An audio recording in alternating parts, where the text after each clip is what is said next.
چون ایرانی‌ها کلاً 4 دوره بیشتر زندگی ندارن. اول دوره ژسته تا 24 سالگی. میدونید انواع اقسام فیگورها رو میگیرن. اونقدر که الان اینستاگرام پسرها رو با حجاب کرد، گشت ارشاد دخترها رو نتونست با حجاب کنه.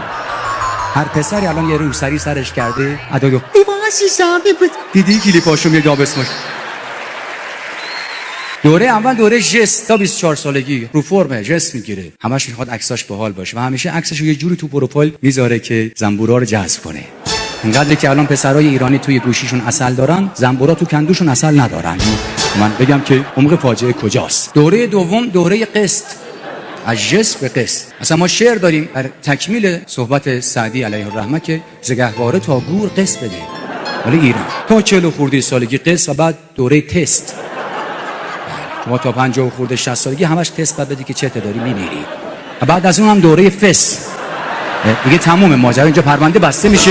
دوره دیگه نه.